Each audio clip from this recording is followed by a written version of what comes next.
Today on Bits, we're going to talk about battery-powered tools. So first off, why would you choose a battery-powered tool over one with a cord?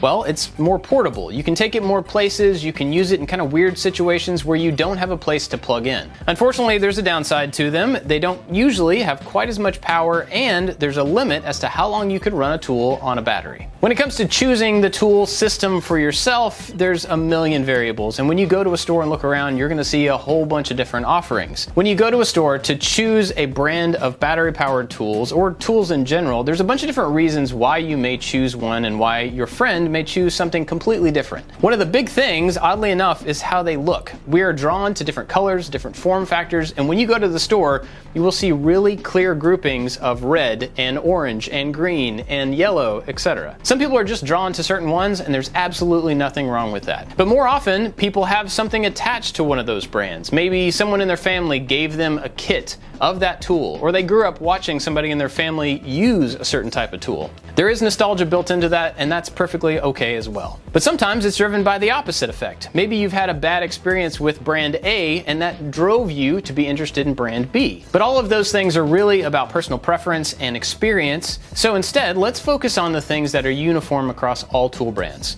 They all have batteries, and batteries essentially work the same way. When you're checking out tools in the store, you're going to see two numbers on the batteries that are important to think about. One is voltage, and this is kind of how much power is being produced by the battery. Amp hours are how much amperage can be produced by the tool for 1 hour. Now this is going to have a lot to do with how long you get to use that tool before the battery dies. But in all the cases, the battery packs are made up of individual cells. Imagine you had a AA battery, that would be kind of like a cell. And if you have an RC car that works off of 5 or 6 of those, you have multiple cells run in series to power the car.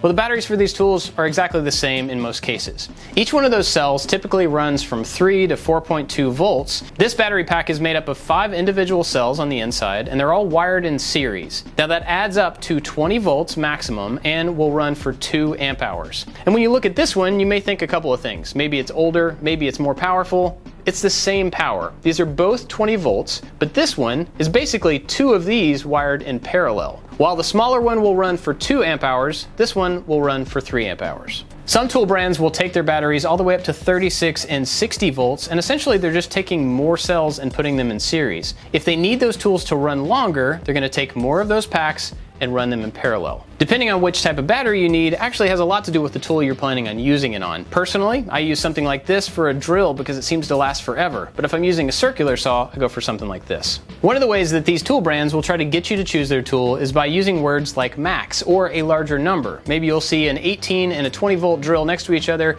and you think, well, obviously the 20 volt is better. In reality, max is just telling you that 20 volts is the absolute max on paper that you could get out of that battery. Most batteries that are 18 and 20 volts are exactly the same. The things that actually separate these batteries from each other are far less obvious because they have a lot to do with the chemistry on the inside and the battery management. Sometimes that management is in the battery, sometimes it's in the tool or the charger, and sometimes it's in both. This proprietary battery management is super important, specifically with lithium-ion batteries, because there is a real danger if they're not handled correctly. These technologies cover things like temperature, overload protection, and low voltage cutoff, and those are all extremely important both in the life of the battery and in safety. Another important thing that you can't see inside these batteries is the wiring. Some of these are made to optimize the relationship between voltage and amp hours based on the use of the tool. Regardless, you will constantly see batteries being improved from brand to brand. Now sometimes they keep the same connectors so that they're always forward compatible, and sometimes a brand will completely switch to a new system. And that is definitely something to look at as you're planning where to invest your money in tools. So that's some information about the batteries, but let's talk about the tools. One of the big things you're going to see these days on some tools is brushless, and that is in contrast to regular old tools which are brushed. That means that on the inside there's some tiny little pieces of metal that rub against a stator, and that transfers electricity to the motor. Now this has worked out for a long time, but the downside of this is that those brushes are a consumable and eventually they'll wear out, you have to replace them. This isn't terribly hard to do, people have been doing it for a long time, but if you have a brushless tool, you don't have to worry about it. Brushless motors work a little bit differently. There's no contact between those pieces, which means you don't have to replace them, and it provides a bunch of different advantages. It makes the tool quieter to use, it's usually a little bit lighter weight, and the spin down time of these brushless tools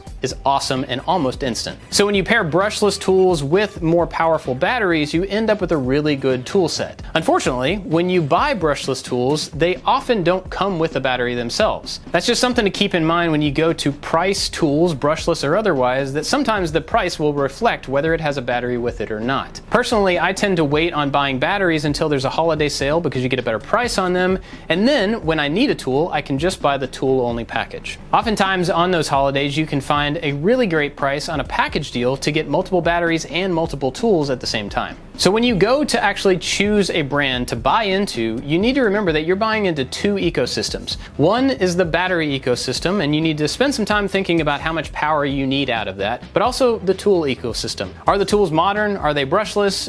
Do you have a wide variety of tools that you can use? And once you've chosen those two things, you need to decide how you're going to use them in your shop. Personally, I like to have multiple chargers spread out throughout the shop and have extra batteries on all of them. But depending on how you use your tools and where you use your tools, that may be different for you. And once you invest in one of these ecosystems, you may find that there's a particular tool that works better with a different brand. Now, you can certainly buy that and the battery to go with it. I would be really cautious of using a brand A battery with a brand B tool. There are adapters that will let you do that, but remember, we said early on that the battery management is different from brand to brand. Those two things may not work together long term, and you could end up damaging the battery or the tool or both. Ultimately, you're going to find that everybody has an opinion about what color tool they think is best, and I urge you to do your own research. You're going to spend your money on your tools to use in your shop, so it should be your opinion. I hope this video armed you with all the information you need to go to the store and make an informed choice. We've got a whole playlist of other bits videos if you want to check those out, and we'll be back really soon with another project. We'll see you then.